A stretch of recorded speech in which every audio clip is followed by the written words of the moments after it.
आज हम design of RCC structure subject के अंतर्गत लेक्चर 39 में limit state method of design as per IS code 456/2000 के अनुसार एक नया टॉपिक लेंगे। तो इसमें strength of RC section in shear को हम एक्सप्लेन करेंगे। तो हमने ये सिंपली सपोर्टेड एक बीम लिया जिसका इफेक्टिव स्पान L है और इस पे UDL है W पर मीटर। इसका बेंडिंग मोमेंट डायग्राम इस प्रकार से है। ये WL²/8 maximum at the centre और एट सपोर्ट पर शियर फोर्स मैक्सिमम है WL/2। सेंटर पर शियर फोर्स 0 है, जैसे हम इसको देख रहे हैं।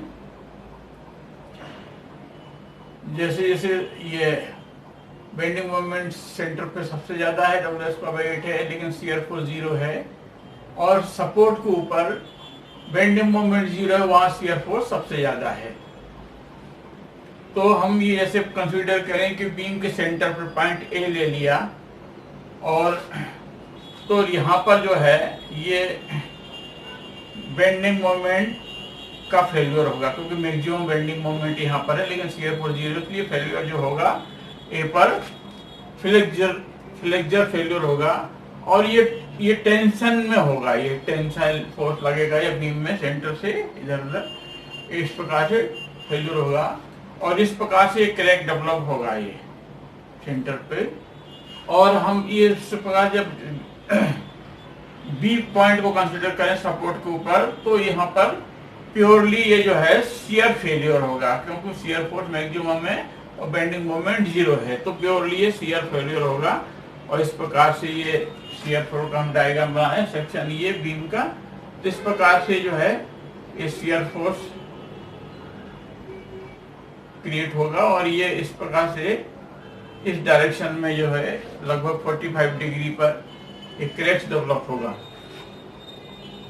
फर्स्ट के फ्लेक्चर फेल्यूर में वर्टिकली इस प्रकार से क्रैक डेवलप होगा।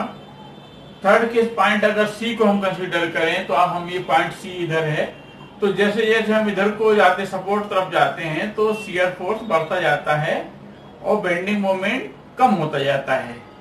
तो इस प्रकार से जो है ये शियर फोर्स कम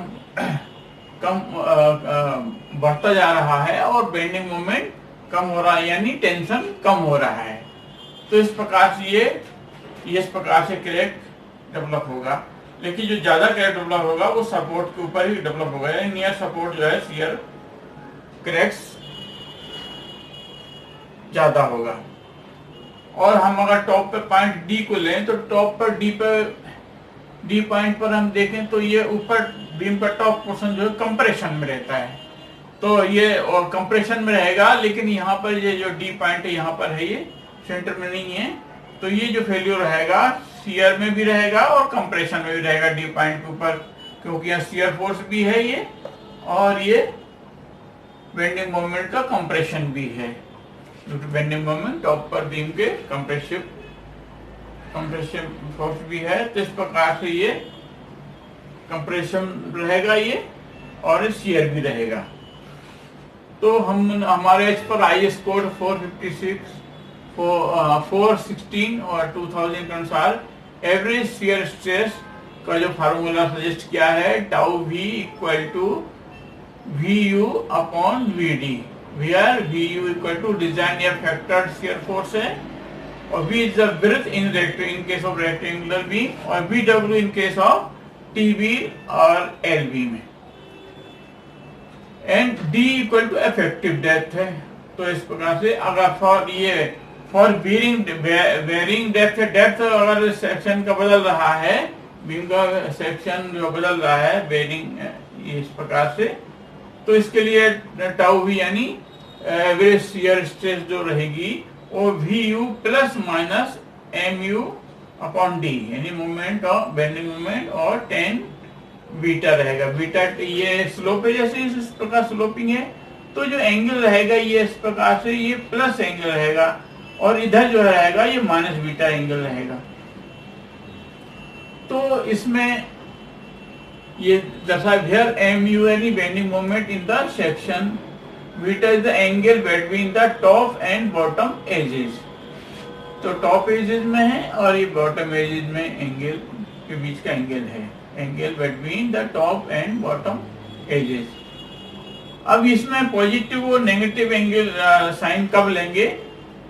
जब इंक्रीज ऑफ डी यानी इफेक्टिव जब इंक्रीज हो रहा हो तो माइनस साइन लेंगे, या बेंडिंग मोमेंट इंक्रीज हो रहा हो तो जब डी बढ़ेगा तो बेंडिंग मोमेंट भी इंक्रीज होगा। और नेगेटिव साइन कब, नेगेटिव साइन नहीं, पॉजिटिव साइन कब लेंगे? जब डिक्रीज ऑफ डेप्थ हो यानी डिक्रीज ऑफ बेंडिंग मोमेंट हो तो हम पॉजिटिव साइन लेंगे। इस प्रकार से इस फार्मूले पॉजिटिव नेगेटिव साइन को हम यूज करेंगे। तो हमारा इस प्रकार से हमने shear force average shear stress निकालने का ये फार्मूला एज कोड को हमने डिस्क्राइब किया है, एक्सप्लेन किया है। तो आपको ये जरूर पसंद आया हो, समझ में आया होगा। तो आप इसको लाइक करें, चैनल को सब्सक्राइब करें, बेल बटन को प्रेस करें ताकि जो वीडियो हम डालें तत्काल आपको जानकारी मिले। स्टूडेंट को शेयर करें ताकि जो भी हम वीडियो डालें उनको स्टूडेंट को शेयर करें ताकि उनको भी इसका लाभ मिले। Okay, thanks.